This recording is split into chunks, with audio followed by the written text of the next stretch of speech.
Dear students, हम लोग ancient history में पाषाण काल से लेकर के चौथी शताब्दी ईसा पूर्व तक का जो पीरियड था उसको ख़त्म किया था। और वो पीरियड में जो सबसे महत्वपूर्ण घटना अंतिम रूप से घटी थी वो था मकदूनियन इन्वेजन्स यानी सिकंदर का आक्रमण। अब उसके बाद जो आज से क्लास चल रहा है ये एक पार्ट हुआ एंशियंट का जो खत्म किया हम लोगों ने कल के क्लास में। अब एंशियंट का एक दूसरा पार्ट चल रहा है। वो पार्ट कौन सा है कि अब भारत राजनीतिक रूप से एक देश कहलाने के योग्य हो गया। अभी तक चौथी शताब्दी ईसा पूर्व से पहले तक का जो भारत था वो एकीकरण के यूनिफिकेशंस के प्रक्रिया में था। वो प्रोसेस चल रहा था, एक प्रकार का राष्ट्र बनने के प्रोसेस में ट्रांजिशनल पीरियड में था, एक संक्रमणशील काल में था। चौथी शताब्दी ईसा पूर्व जैसे ही आता है 322-23 ईसा पूर्व आता है तो उसमें एक चरित्र उभर करके सामने आता है जिसका नाम है चंद्रगुप्त मौर्य। और इसकी उपलब्धि ये है कि इसने भारत को पहली बार राजनीतिक रूप से एकीकृत किया, पॉलिटिकली यूनिफाइड किया। आप सवाल करेंगे कि सर आप ही पढ़ा है कि 16 महाजनपदों में जो मगध महाजनपद था उसके नेतृत्व में यूनिफिकेशन तो हो चुका था, तो आप उसको बोलते कि मगध के नेतृत्व में यूनिफिकेशन हुआ, उस समय भारत एक हुआ। चंद्रगुप्त मौर्य को क्यों बोल रहे हैं कि प्रथम राजनीतिक सत्ता स्थापित करने वाला शासक? इसका उत्तर ये है, इसका आंसर ये है कि मगध के नेतृत्व में चाहे हर्यक वंश हो, चाहे शिशुनाग वंश हो या चाहे नंद वंश हो, राजनीतिक रूप से एकीकृत इन लोगों ने कर लिया। लेकिन राजनीतिक एकीकरण अस्थायी तभी होता है जब उसे सुदृढ़ प्रशासनिक ढांचा, एक सिस्टमाइज्ड एडमिनिस्ट्रेटिव सिस्टम दिया जाए। तो इन तीनों राजवंशों ने, हर्यकों ने, शिशुनाग ने और नंदों ने पॉलिटिकल यूनिफिकेशंस तो किया लेकिन एडमिनिस्ट्रेटिवली यूनिफाइड नहीं किया। यानी एडमिनिस्ट्रेशंस का एक सिस्टमाइज स्ट्रक्चर बनाने में ये लोग असफल रहे। जो भी बना वो काम चलाऊ था। चंद्रगुप्त मौर्य की शासन की विशेषता यह है कि इसके शासन काल में भारत न सिर्फ राजनीतिक रूप से एकीकृत हुआ और जो नंदों के समय में एकीकरण था उससे बढ़कर हुआ। क्योंकि नंदों के समय में उत्तर पश्चिमी भारत का अंग नहीं बना था, लेकिन चंद्रगुप्त मौर्य ने उत्तर पश्चिम भारत को भी यूनानी प्रभाव से मुक्त किया। जो धनानंद का अत्याचारपूर्ण शासन था उसका अंत किया और एक सिस्टमाइज पॉलिटिकल यूनिटी एस्टैब्लिश की। साथ ही साथ एक सेंट्रलाइज एडमिनिस्ट्रेटिव सिस्टम्स को भी एस्टैब्लिश किया जिसमें प्रोविंस के भी प्रोविजंस थे और प्रोविंस के साथ साथ विषय यानी जिला और इसके अलावा ग्राम स्तर पर भी प्रशासन का एक सुव्यवस्थित ढांचा था। यही नहीं बल्कि राजस्व के क्षेत्र में, भू राजस्व के क्षेत्र में एक स्पष्ट नीति अपनाई गई। साथ ही साथ इस पीरियड का सांस्कृतिक योगदान काफी उज्जवल है। सिक्के ढाले गए, बहुत सारे स्थापत्य का निर्माण हुआ, बहुत सारे दार्शनिक लोगों को प्रोत्साहित किया गया। तो कहने का अर्थ ये है कि शासन के जितने भी क्षेत्र होते हैं सभी क्षेत्रों में डेवलपमेंट किया गया इस पीरियड में। इसीलिए कहा जाता है कि चंद्रगुप्त मौर्य के नेतृत्व में वास्तव में भारत का वास्तविक राजनीतिक एकीकरण हुआ। इसीलिए इसने चक्रवर्ती की उपाधि धारण की। संक्षेप में इस समय से भारत का राजनीतिक इतिहास शुरू होता है। अगर इतना बोलने के बाद जो नट एंड सल में बात कहनी थी, संक्षेप में बात कहनी थी, वो ये कि अभी तक भारत का राजनीतिक इतिहास शुरू नहीं हुआ था, पाषाण युग से लेकर के चौथी शताब्दी ईसा पूर्व तक। अब चौथी शताब्दी ईसा पूर्व से भारत का राजनीतिक इतिहास, पॉलिटिकल हिस्ट्री शुरू हो रहा है, जो हम लोग पढ़ने जा रहे हैं। क्लियर? कोई कंफ्यूजन नहीं? तो जहां तक चंद्रगुप्त मौर्य का प्रश्न है, तो उस पर आने से पहले सबसे पहले ये देखें हम लोग कि ये जो मौर्य डायनेस्टीज है, इसके जानकारी के सोर्स क्या है। ये तो प्राचीन काल की बात थी, तो आखिर उसकी जानकारी हमें कैसे कैसे मिलती है? तो इसके तीन स्रोत बहुत काफी महत्वपूर्ण है।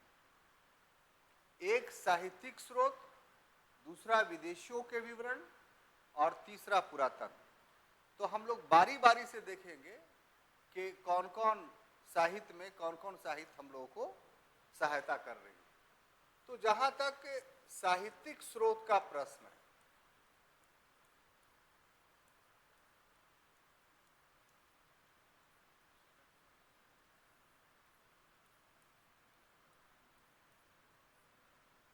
यानी लिटरेरी सोर्स का जहां तक प्रश्न है, तो ये भी एक्चुअली में तीन भागों में बटा हुआ है। कितने भाग में?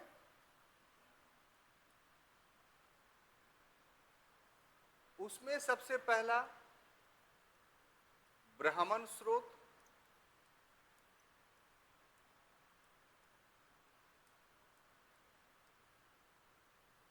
दूसरा बौद्ध स्रोत,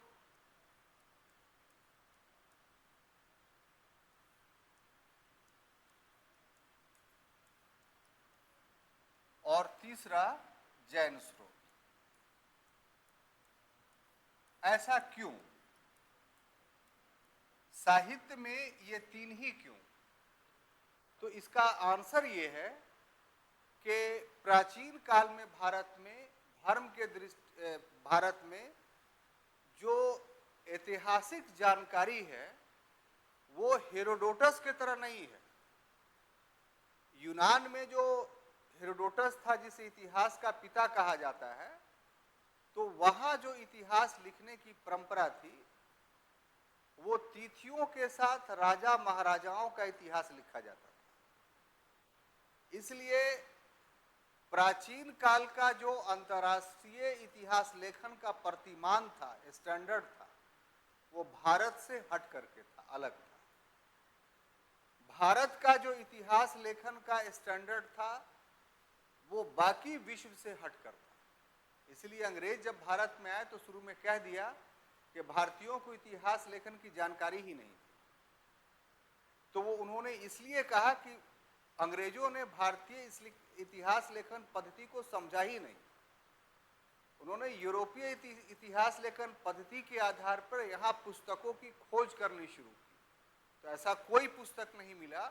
इसलिए उन्होंने कह दिया कि भारत में इतिहास लेखन नहीं था, जबकि वास्तविकता ये था कि भारत में इतिहास लेखन की अलग पद्धति थी। और पद्धति क्या थी कि धर्म से जुड़ा हुआ था।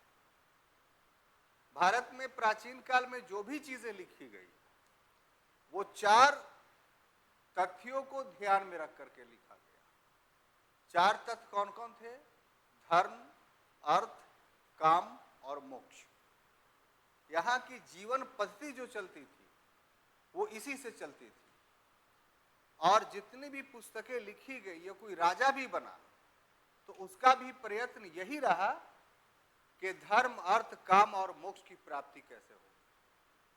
और इसके लिए भारत में लोगों के जीवन को 100 वर्ष बांटा गया था, और 25-25 वर्ष में 3-4 आश्रमों की स्थापना की गई, जिसमें पहला ब्रह्मचर्य था, दूसरा गृहस्थ था, तीसरा संन्यास आश्रम था, और चौथा वानप्रस्थ आश्रम था। तो इस तरीके से 4 आश्रम बने थे। तो प्राचीन काल की जितनी भी पुस्तकें हैं, उसमें इसी चीज का वर्णन है, और इसी चीज के वर्णन के आधार पे हमें प्राचीन भारत की जानकारी प्राप्त होती है। उसी में राजनीतिक इतिहास भी आ जाता है। अब ऐसी परिवेश में जब जीवन धर्म से ज्यादा आबद्ध था, जुड़ा हुआ था, रिलेटेड था, तो जो धर्म उस समय प्रचलित थे उनकी पुस्तकों से ही हमें प्राचीन काल की जानकारी मिलेगी। तो उस समय 3 धर्म प्रचलित थे। एक सनातन धर्म, जिसको हम लोग ब्राह्मण धर्म भी बोल सकते हैं, और दूसरा जो है बौद्ध धर्म था, और तीसरा जैन धर्म था। तो जहां तक ब्राह्मण स्रोत माने ब्राह्मण धर्म ग्रंथ, मतलब हिंदू धर्म ग्रंथ, सनातन धर्म ग्रंथ, ये कहने का मतलब। तो उसमें अगर हम लोग देखते हैं तो सबसे पहला स्थान पुराण का आता है। कुल 18 पुराण हैं, लेकिन 18 पुराणों में सबसे महत्वपूर्ण पुराण जो मौर्य वंश के लिए है वो विष्णु पुराण है। ठीक है? क्यों? क्योंकि इस विष्णु पुराण के माध्यम से हमें मौर्यों के उत्पत्ति का पता चलता है कि आखिर मौर्य कौन थे। इसी प्रकार से एक बहुत महत्वपूर्ण ग्रंथ है अर्थशास्त्र। इसके बारे में आप जानते हैं कि ये चाणक्य के द्वारा या विष्णुगुप्त के द्वारा लिखा गया। हालांकि इस पर विवाद है, लेकिन हमको अभी उस विवाद में नहीं पड़ना है। और नाम से ये इकोनॉमिक्स लगता है, लेकिन वास्तव में ये राजनीति की पुस्तक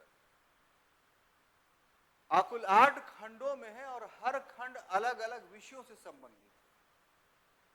कुछ में चंद्रगुप्त मौर्य की उत्पत्ति के बारे में कहा गया है, कुछ में शासन के बारे में कहा गया है, कुछ में समाज के बारे में कहा गया है। तो इस तरीके से ये मौर्यकालीन व्यवस्था के लिए सबसे सटीक जानकारी हम लोगों को देता है।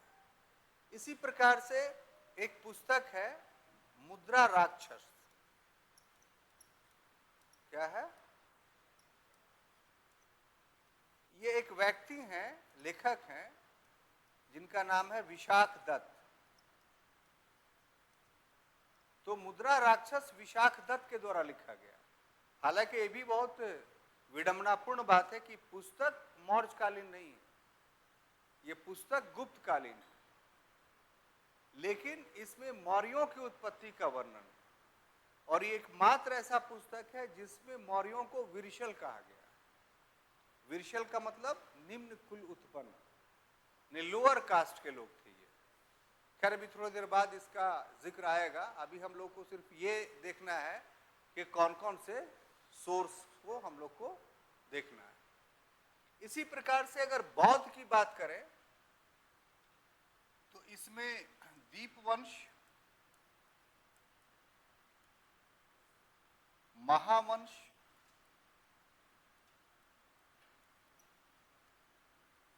महावंश टीका,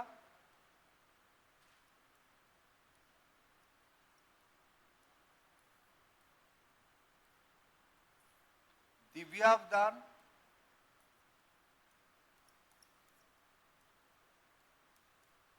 ये सब जितना बौद्ध ग्रंथ देख रहे हैं, बौद्ध ग्रंथ में ये वो जो त्रिपिटक था उससे जानकारी नहीं मिलती है।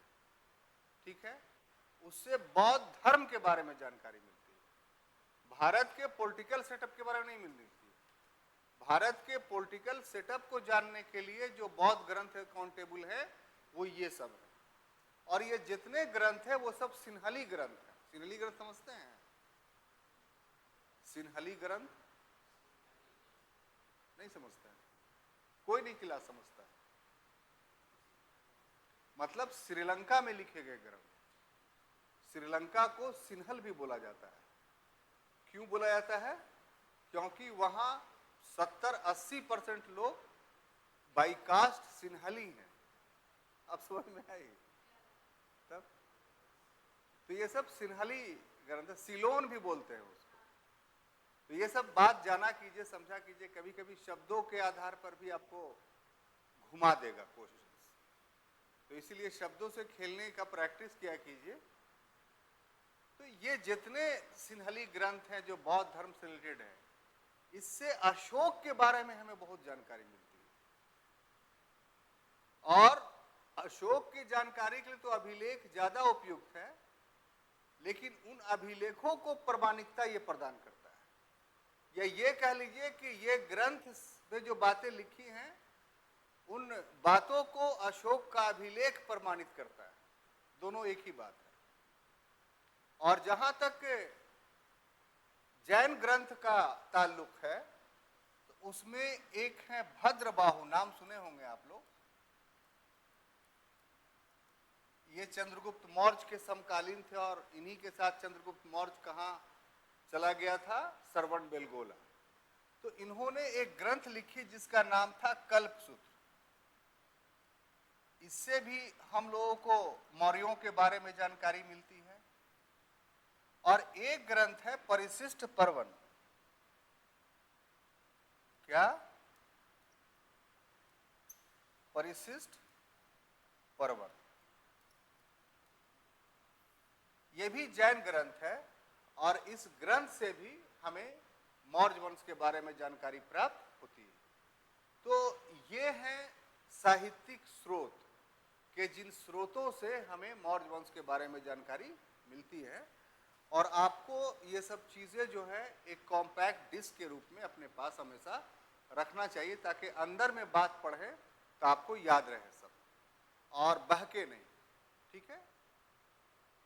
अब दूसरा हमने क्या कहा था कि विदेशियों का विवरण, है ना। दूसरा जो सोर्स है वो है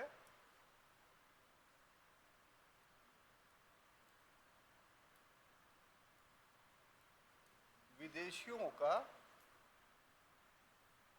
विवरण।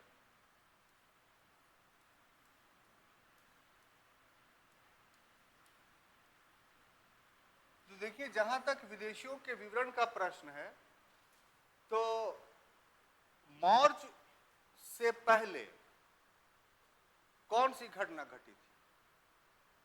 चंद्रगुप्त से पहले भारत में कौन सी घटना घटी पॉलिटिकली? बोलिए। वेरी गुड, सिकंदर का आक्रमण। बहुत तेज लड़का है। अगर मेरा बताए रास्ते पर चले तो बहुत आगे बढ़ेगा। देखिए, पट से पकड़ लेता है और क्लास जो है वो मुंह देखता रहता है। तो ये साबित करता है कि लगाव है, दिमाग बहुत तेज है, सिर्फ उसको प्रयोग करने की जरूरत है। तो प्रयोग की पता नहीं, गार्जियन से भेंट उठ समझाते कि देखिए लड़का आपका होनहार है, इसको थोड़ा प्रमोट कीजिए, है ना। तो इसका मतलब ये नहीं कि आप लोग ये नहीं पाल लीजिए कि आप लोग होनहार नहीं है। यहाँ सबसे बड़ा बीमारी ये है कि किसी एक की तारीफ कर दी तो दूसरा मुंह फुला लेता है ना। तो ऐसा नहीं कीजिएगा आप लोग। मतलब थोड़ा हमको अच्छे लगते हैं, प्यार सबसे नहीं होता है, किसी एक ही से होता है। तो जाहिर सी बात है महबूब की तारीफ करनी पड़ती है ना। तो इस राज को समझा कीजिए। तो जहां तक विदेशियों का संबंध है तो अभी अभी साहब ने कहा कि इस घटना से पहले सिकंदर का आक्रमण हुआ था। तो सिकंदर के साथ 3 व्यक्ति आए थे, ठीक है ना। ये सिकंदर के साथ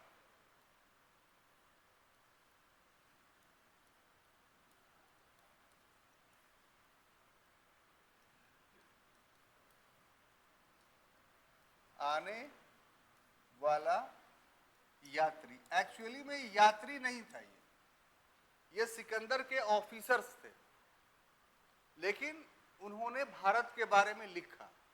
ठीक है। उसमें एक है नियार्कर्स, ये उसका जल सेनापति था सिकंदर का। दूसरा था अरिस्टोबुलस,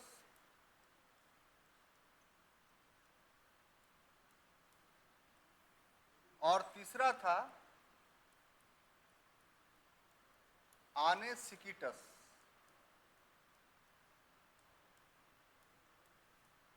ये 3 ऐसे व्यक्ति थे जो सिकंदर के साथ भारत में आए थे और इनके विवरण से हमें मौर्यों के बारे में जानकारी मिलती है। और सबसे महत्वपूर्ण जानकारी क्या मिलती है पता है? कि चंद्रगुप्त मौर्य की भेंट हुई है सिकंदर से।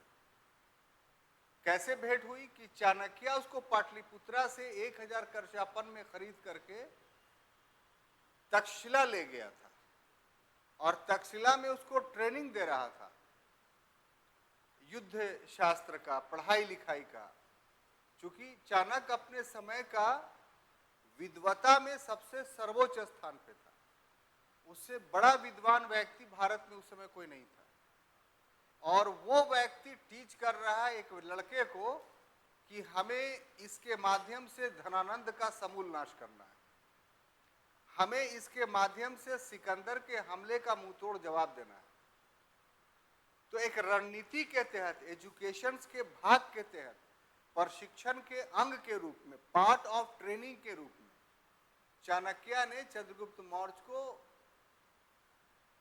सिकंदर की सेना की गतिविधियों को देखने के लिए भेजा था, सिकंदर के सैन्य संगठन को समझने के लिए भेजा था और सिकंदर के मनोस्थिति को पढ़ने के लिए भेजा था। तो बाज़ाब्ते तौर पे चंद्रगुप्त मौर्य और सिकंदर के बीच बातचीत होती है। तो सिकंदर भी कोई सामान्य व्यक्ति थोड़ी था, वो भी समझ गया इसको कि बहुत तेज है, तो इसको पकड़ने का आदेश दिया। अगर पकड़ा जाता तो चंद्रगुप्त मौर्य की कहानी वहीं पर समाप्त थी, लेकिन चंद्रगुप्त मौर्य सिकंदर से भी ज्यादा तेज था, इसलिए राज खुलने पर वहां से भागने में वो सफल रहा। तो ये सारी जो घटनाएं थी कूटनीतिकता की, चंद्रगुप्त मौर्य और सिकंदर के भेंट के बीच की, उसको बड़ा विस्तार से इन लोगों ने लिखा है। फिर एक चौथा नाम जो आपको मिलेगा मौर्य काल के बारे में जानकारी का, कि सिकंदर जब चला गया तो उसका जो मैसिडोनिया का उत्तराधिकारी था वो सेल्यूकस था। भारत में उसका उत्तराधिकारी सेल्यूकस नहीं था, इतना बात क्लियर रखिए। भारत में उसका उत्तराधिकारी फिलिप सेकंड था।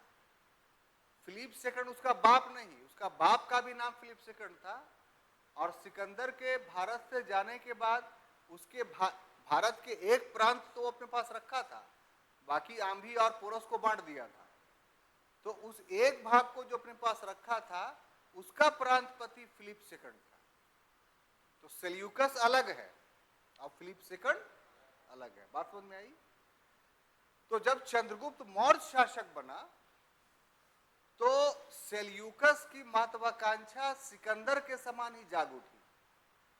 जिस तरीके से मैसिडोनिया के शासन करते हुए सिकंदर ने भारत पर आक्रमण किया था, तो वही महत्वाकांक्षा सेल्यूकस के दिल में भी था।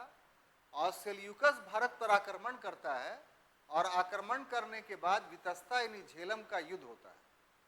ये युद्ध लगभग 305 ईसा पूर्व में हुआ और उसमें बड़ी बुरी तरीके से सेल्यूकस पराजित होता है। दोनों के बीच संधि होती है जिसमें उसने अपने पुत्री का विवाह किया, 500 हाथी दिए, अराकोसिया, जेड्रोसिया, पेरिपिमिसदाई, ये सब क्षेत्र दिए चंद्रगुप्त मौर्य को। हाँ, दहेज में तो लेने का पूरा मन बनाए हुए है, ठीक है। और एक जो सबसे बड़ा काम किया कि अपना एक राजदूत चंद्रगुप्त मौर्य के दरबार में रख छोड़ा। अब वो राजदूत कौन था? तो मेगास्थनीज।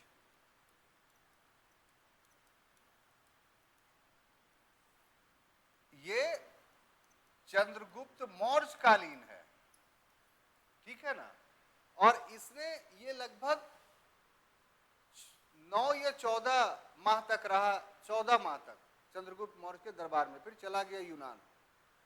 वहां जाने के बाद एक पुस्तक लिखा इसने जिसका नाम था इंडिका। क्या नाम था? इंडिका। और इस इंडिका के साथ जो अशुभ बात जुड़ा हुआ है वो ये कि ये गुम हो गया। वास्तविक इंडिका हमारे पास नहीं है, लेकिन इसके समय के बाद के जो यूनानी लेखक हैं जैसे स्ट्रैबो, एरियन, प्लूटार्क, इन लोगों ने जो पुस्तक, प्लिनी, इन लोगों ने जो पुस्तक लिखी उसमें मेगास्थनीज के इंडिका के विवरणों को कोड किया है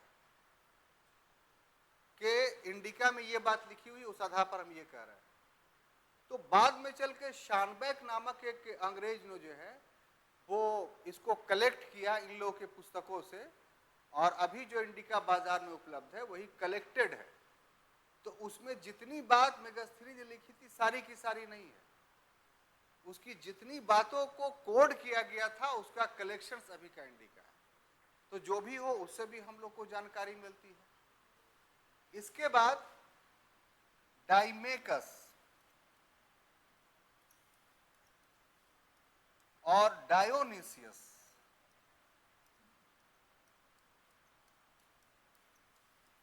ये भी यूनानी और मिस्री जो है वो यात्री था, जो मिस्र नरेश टॉलमी फिलाडेल्फस के राजदूत के रूप में बिंदुसार और अशोक के दरबार में आया था।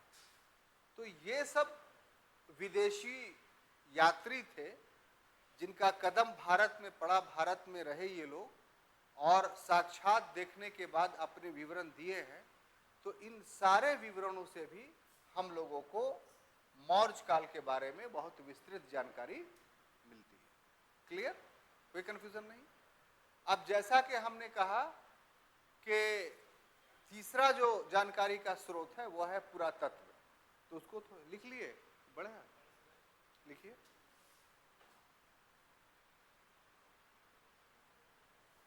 याद होता हुआ जा रहा है दिमाग में? ये सब शब्दों को घर में रफ कॉपी में लिखा कीजिए 5 बार 6 बार 10 बार, ताकि सब नाम आपको याद हो जाए। जितना ये सब नाम याद करके रखिएगा उतना आपका ऑब्जेक्टिव बनाने में कंफर्मेशन आएगा। ठीक है ना?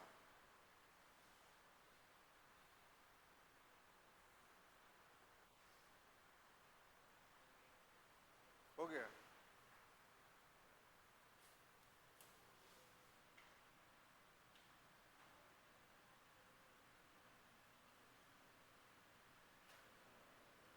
बस इतना ही में हो जाएगा। तो अब देखिए कि साहब जो तीसरा है वो है पुरातत्व,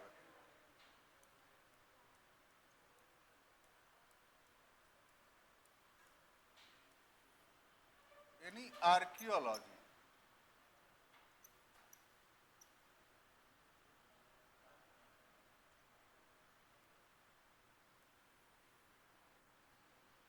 असल आर्किटेक्ट लिखना चाहिए था हमको, हम आर्कियोलॉजी लिख दिए, गलत लिखे हैं।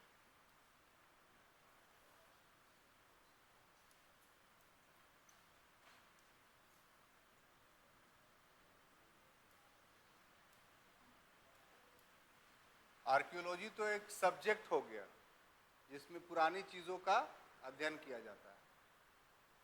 अब देखिए जो पुरातत्व है उसमें सबसे महत्वपूर्ण है अभिलेख।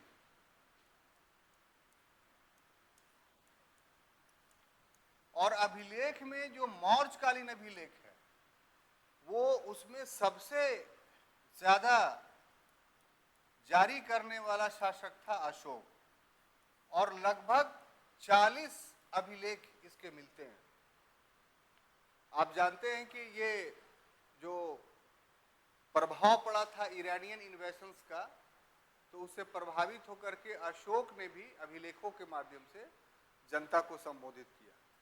और एक इतिहासकार हैं भंडारकर, तो उन्होंने तो पूरा अशोक का इतिहास ही सिर्फ अभिलेख के आधार पर लिख दिया।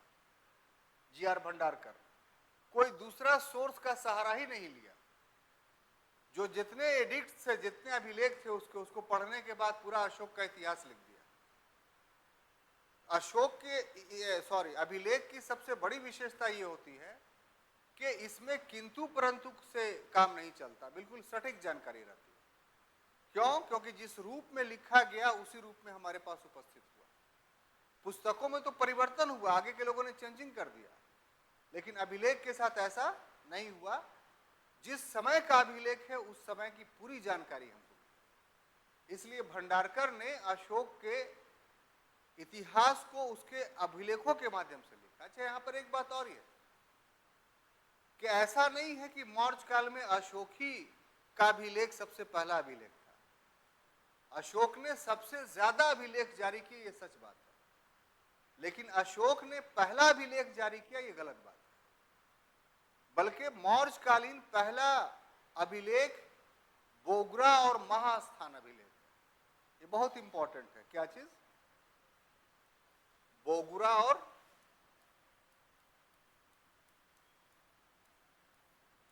एवं महास्थान अभिलेख।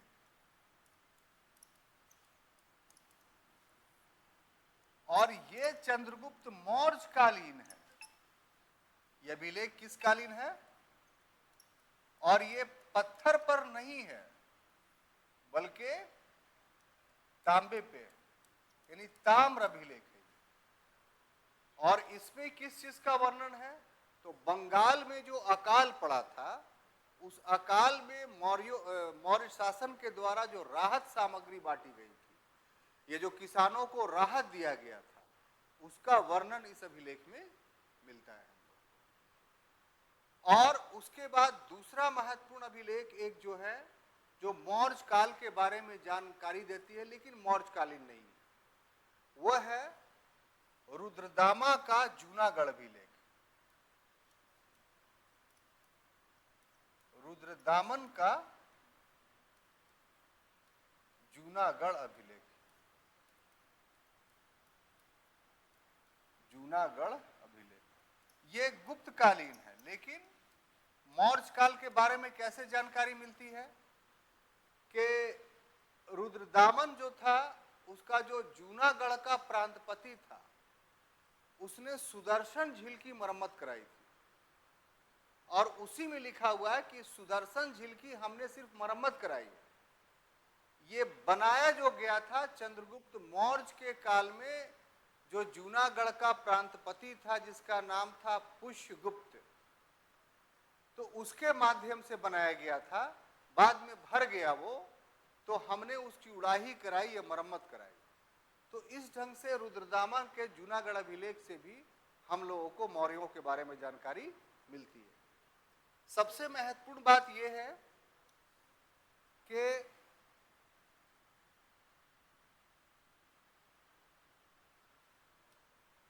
जो कुम्हरार है,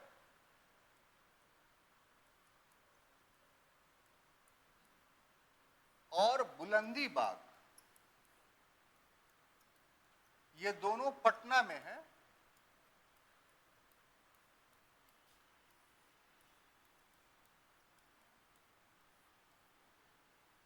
मौर्य राज प्रसाद मिला है।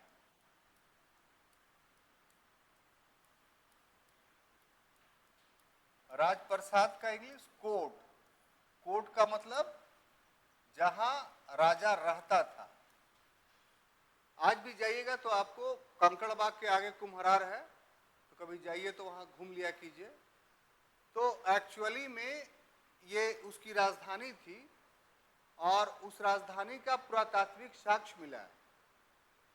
पुरातात्विक साक्ष्य इस रूप में मिला है कि मौर्यों ने भवन निर्माण में लकड़ियों का इस्तेमाल किया और पत्थरों का इस्तेमाल किया। तो लकड़ी तो काल के ग्रास बन गए, यानी घुन लग गए उसके, लेकिन जो पत्थर थे वो बचे हुए हैं। तो 80 पाषाण स्तंभ हैं यहाँ कुम्हरार में अभी भी। और जो लकड़ी इस्तेमाल की गई, उसकी एक लकड़ी मिली है। गाय घाट जो गंगा नदी के तट पर बसा हुआ एक मोहल्ला है, तो वहां पर एक पुरातत्ववेत्ता को बहुत लंबी लकड़ी मिली। तो वो लकड़ी के बारे में कहा जाता है कि फोर्टिफिकेशंस भी कराया था चंद्रगुप्त मौर्य ने पाटलिपुत्रा का। मतलब जो मेगास्थनीज विवरण देता है कि 64 प्रवेश द्वार थे और 570 बुर्ज थे। बुर्ज मतलब इसे सिपाही रह करके तीर कमान चलाता था, और ये सारे के सारे लकड़ी के बने हुए थे। तो लकड़ी कितनी मजबूत थी, अगर आपको देखना है इस चीज को, तो एक लकड़ी मिली है जो पटना संग्रहालय में रखा हुआ है। अभी आप कभी भी पटना म्यूजियम घूमने जाइए तो उस लकड़ी को जरूर देखिए। आप देखते के साथ ये बोलेंगे कि लकड़ी नहीं लोहा है। छूने का परमिशन है। आमतौर पे जो संग्रहालय होता है वहाँ की वस्तुएं कोई छू नहीं सकता है, लेकिन इतना वो ठोस है, इतना ये है कि छूने से कोई नुकसान नहीं है, तो उसको पब्लिक को छूने के लिए छोड़ दिया है। तो आपको एहसास होगा कि क्यों उसने लकड़ियों से अपनी राजधानी का निर्माण किया था, क्योंकि लकड़ी ही लोहा के समान थी, तो इस कारण से उसका इस्तेमाल होता था। और बाकी लकड़ियां क्या हुई, गंगा में बह गई, ये लोगों ने इस्तेमाल कर लिया, एक लंबे समय की बात है। तो इस तरीके से ये इतनी सारी जो चीजें मैंने बताई वो सभी के सभी मौर्यों के स्रोत के बारे में हम लोगों को जानकारी देती है। अब उसके बाद चंद्रगुप्त मौर्य से जुड़ा हुआ जो दूसरा कहानी हमको आज बताना है आपको, कि ये कि हु वेयर मौर्यस, यानी मौर्य कौन थे, शूद्र थे, ब्राह्मण थे, क्षत्रिय थे, कौन थे। तो ये भी एक अध्ययन का विषय है और ये भी आपको जानना चाहिए। तो इसको लिखिए ताकि हम दूसरा स्लाइड में, हो गया।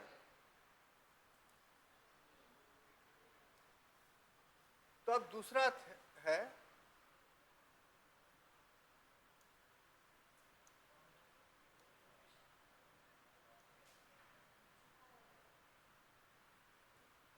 कि मौर्य कौन थे।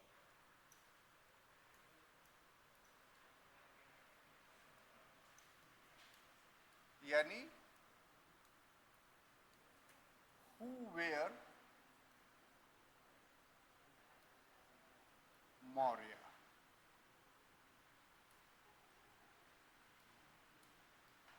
यानी एक तरीके से कहिए कि हम जाति पूछ रहे हैं। क्या पूछ रहे हैं? बता रहे हैं आपको जाति, कास्ट, कि उसका कास्ट क्या था। समझ गए ना? तो इसको भी हम विभिन्न खंडों में बांट करके देखेंगे। उसमें पहला जो है वो है ब्राह्मण स्रोत, कि ब्राह्मण स्रोत क्या कहता है। ठीक है। दूसरा जो है बौद्ध और जैन स्रोत। यह एक हिस्टोरियन है, उन्होंने एक छोटी सी बात कही है, तो वो भी इसमें हम इंक्लूड कर देना चाहते हैं। अभी जीवित हैं ये, जिनका नाम है रोमिला थापर। एंशिएंट में इनसे अभी ज्यादा ऊंचाइयों पर कोई नहीं है, और हम लोग का सौभाग्य है कि हम लोग के जीवन में भी ये हैं। वो काफी बूढ़ी हो गई हैं, लेकिन अच्छी खासी किताब चलती है। और तीसरा जो है वो है बौद्ध एवं जैन स्रोत। बौद्ध एवं जैन स्रोत।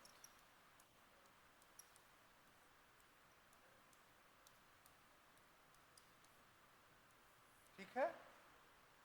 तो ये तीन स्रोतों के माध्यम से हम लोग मौर्यों के बारे में जानकारी प्राप्त करेंगे कि आखिर इनकी जाति क्या थी। इसमें जो एक है विष्णु पुराण,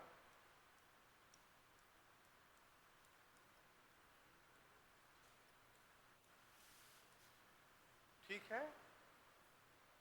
एक है विष्णु पुराण पर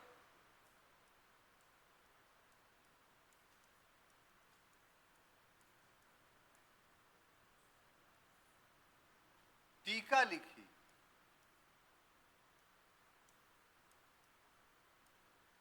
टीका लिखने वाले का नाम है श्रीधर स्वामी।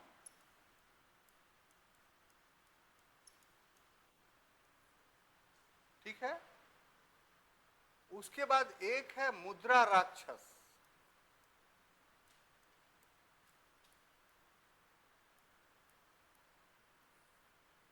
और एक है मुद्रा राक्षस पर जिन्होंने टीका लिखी,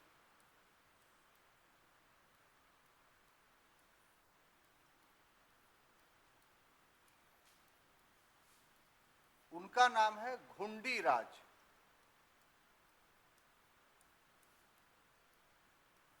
ठीक है। ये 4 सोर्स हैं। हम बहुत इनलार्ज नहीं करना चाहते ताकि आपको क्लास बोझिल नहीं लगे। संक्षेप में ये कि ये चारों सोर्स जो हैं वो मौर्यों को शूद्र बताते हैं, यानी निम्न कुल का बताते हैं।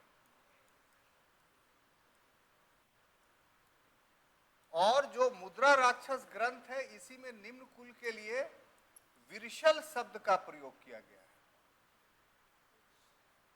क्लियर? यानी एक सेंटेंस में आपको समझना है कि बौद्ध साहित्य मौर्यों की जाति क्या बता रही है? निम्न वर्ण, यानी शूद्र। अगर इसका एक्सप्लेनेशन कीजिए तो जैसे विष्णु पुराण को लीजिए, तो विष्णु पुराण में जो बातें कही गई हैं वो ये कि शिशु नाग वंश के बाद सारे शासक जो होंगे वो शूद्र होंगे। और इस ग्राउंड पे आगे के इतिहासकारों ने विष्णु पुराण को आधार बना करके मौर्यों को शूद्र कहना शुरू कर दिया। और जब विष्णु पुराण पर भाष्य लिखा गया, टीका लिखी गई श्रीधर स्वामी के बाद, तो उसमें कहा गया कि ये धनानंद की एक पत्नी थी जिसका नाम था मूरा। श्रीधर स्वामी धनानंद को जो है वो शूद्र नहीं मानते हैं, वो उसको क्षत्रिय मानते हैं और कहते हैं कि उसकी एक शूद्र पत्नी थी मूरा, तो उसी से मौर्य बना। इसीलिए चंद्रगुप्त मौर्य ने मौर्य की उपाधि धारण की और ये शूद्र था। जबकि वो भूल जाते हैं कि ग्रामेटिकली ये गलत है। मूरा से जो शब्द बनेगा वो मौर्य नहीं बनेगा, मोरे बनेगा। इसी तरीके से मुद्रा राक्षस जो विशाख दत्त ने लिखी उसके लिए विरशल शब्द का प्रयोग किया है। विरशल शब्द का अर्थ विद्वानों ने पितृ कुल हंता लगाया है, यानी ऐसा पिता से उत्पन्न जो निम्न कुल का हो। लेकिन आगे के इतिहासकारों ने साबित किया कि विरशल शब्द का अर्थ पितृ कुल हन नहीं होता है, बल्कि वास्तव में विरशल शब्द का अर्थ होता है कि जो अपने धर्म से थोड़ा सा हट गया हो, यानी नटखट। तो इसलिए चाणक्य शोखी में चंद्रगुप्त मौर्य को विरशल पुकारता था। चाणक्य का इसका अर्थ यह नहीं था कि ये जो है वो निम्न कुल उत्पन्न हो। इसी तरीके से घुंडी राज ने एक नई कथा जोड़ दी इसमें कि साहब सुनंदा और मूरा दो पत्नियां थीं धनानंद की, और जब धनानंद की मृत्यु हुई तो एक दूसरी आत्मा उसके शरीर में प्रवेश कर गया और फिर वो बहुत दिनों तक शासन किया। और इसलिए जो सुनंदा थी वो छत्राणी थी, जो मूरा थी वो शूद्र थी, और मूरा का ही बेटा चंद्रगुप्त मौर्य था, इसलिए ये मौर्य कहलाया। तो यहां पर घुंडी राज की भी जो व्याख्या है कल्पना पर आधारित है। कोई सटीक या प्रमाणिक जानकारी हम लोगों को शूद्र के कॉन्टेक्स्ट में नहीं मिलता है। परीक्षा के दृष्टिकोण से अगर ऑब्जेक्टिवली देखें तो ये विरशल शब्द आपके लिए काफी इंपॉर्टेंट है। पूछा जाता है कि कहाँ चंद्रगुप्त मौर्य को विरशल कहा गया है, तो मुद्रा राक्षस जिसके लेखक विशाख दत्त हैं उस ग्रंथ में इसको विरशल शब्द से सुशोभित किया गया है। तो ये तो ब्राह्मण स्रोत एक प्रकार का आप मान के चलिए कि भी वर्तमान समय में मान नहीं। दूसरा जो सोर्स है या चर्चा का विषय है वो है रोमिला थापर, जो अभी जीवित है, जैसा कि मैंने बताया आपको। रोमिला थापर का कहना है ये है कि मौर्य लोग वैश्य थे। वैश्य मैंने समझे, मैंने 4 वर्ण था, 4 जातियां थी, ब्राह्मण, क्षत्रिय, वैश्य और शूद्र। तो ब्राह्मण तो उन्हें शूद्र कह रहे हैं, रोमिला थापर कह रहे कि शूद्र नहीं वैश्य है। वैश्य कहने का आधार उनका क्या है, तो गुप्त नामांत।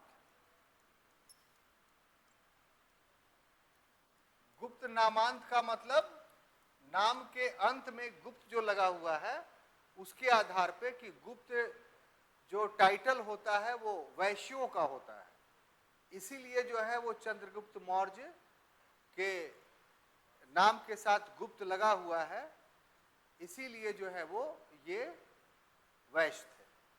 लेकिन जब ये बात है तो हम लोग जानते हैं, आलोचकों का कहना यह है कि फिर विष्णुगुप्त के नाम के आगे भी गुप्त लगा हुआ है, और विष्णुगुप्त के बारे में ये सभी सहमत है कि ये किसका नाम था, तो चाणक्य का नाम था। और चाणक्य कौन था, तो चाणक्य जो है वो जाति से ब्राह्मण था। इसी प्रकार लोगों ने कहा, इतिहासकारों ने, कि गुप्त डायनेस्टीज जो थी उसमें सभी के नाम के आगे गुप्त लगा हुआ है, लेकिन गुप्तों के बारे में ये पूरी तरीके से इतिहासकार सहमत हो गए हैं कि क्षत्रिय थे। तो इस प्रकार से सिर्फ गुप्त नामांत के आधार पर ही चंद्रगुप्त मौर्य को या मौर्य वंश को वैश्य कहना किसी भी प्रकार से तर्कसंगत नहीं है, इसलिए ये भी विचार इतिहासकारों के बीच मान नहीं है। क्लियर? अब देखिए साहब, तीसरा है बौद्ध और जैन। तो बौद्ध और जैन जो स्रोत है वो मौर्य वंश को क्षत्रिय प्रमाणित करता है। और वो कैसे कि वास्तव में जो स्रोत है उसमें बताया गया है कि ये जो चंद्रगुप्त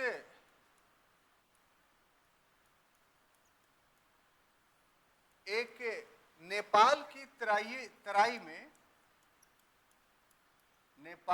तराई में एक कपिलवस्तु रियासत था, आप जानते हैं।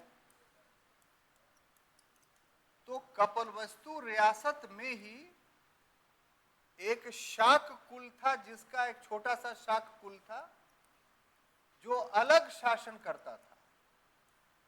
बात समझ में आई? और इसी समय कौशल का एक राजा था विड्ढब। क्या? विड्ढब। कौशल नरेश जिसका नाम क्या था? विड्ढब। वी-ढ-ढ-भ। इसने क्या किया? इसने इस पर आक्रमण कर दिया। किस पर? कपिलवस्तु पर। तो कपिलवस्तु के अधीन ये शाक कुल थे, इसी के मुखिया थे चंद्रगुप्त मौर्य के पिता।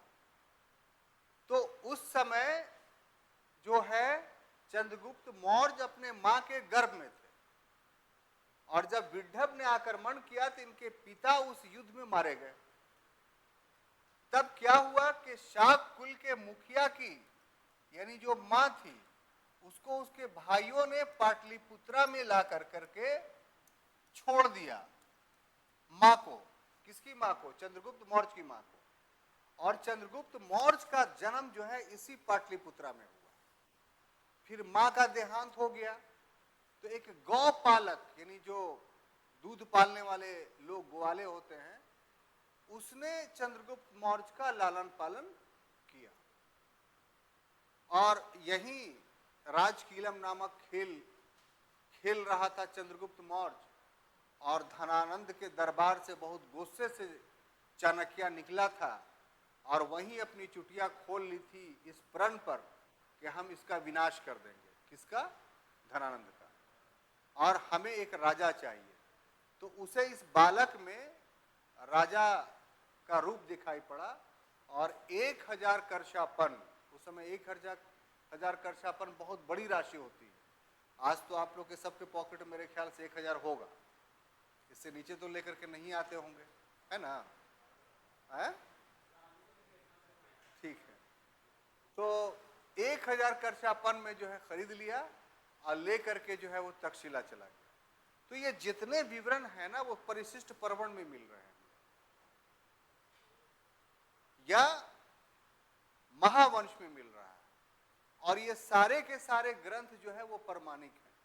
जो भी विवरण दिया, सबसे बड़ी बात इसकी सत्यता क्या है कि अशोक के जितने भी अभिलेख हैं उसमें आप देखिएगा कि मयूर का यानी मोर का जो है सिंबल जो है इस्तेमाल किया गया है। तो ऐसा इसलिए कि ये लोग मतलब शाक कुल के लोग फिर पिपलीवन में चले गए विड्ढब से डर करके। पिपलीवन और ऊपरी हिमालय का क्षेत्र था और वो क्षेत्र मोरों के लिए ज्यादा जाना जाता था, तो इसीलिए वहां के लोग मोरे कहे गए और मोरे से ही मौर्य बना। तो इस तरीके से ये साबित हो जाता है कि जो मौर्य डायनेस्टीज है, ये चंद्रगुप्त मौर्य जो है वो जाति के वास्तव में क्षत्रिय है, न ही वैश्य है और न ही शूद्र है। तो इस तरीके से आज के क्लास में हमने चंद्रगुप्त मौर्य से संबंधित सिर्फ 2 विषयों को देखा है। एक विषय जो था वो इनके बारे में कहाँ से जानकारी हम लोग को मिलती है, और दूसरा विषय था कि इनकी जाति क्या थी। बाकी विषय की चर्चा यानी उनके साम्राज्यवाद की चर्चा हम लोग कल के क्लास में करेंगे। तब तक के लिए अनुमति दीजिए। धन्यवाद।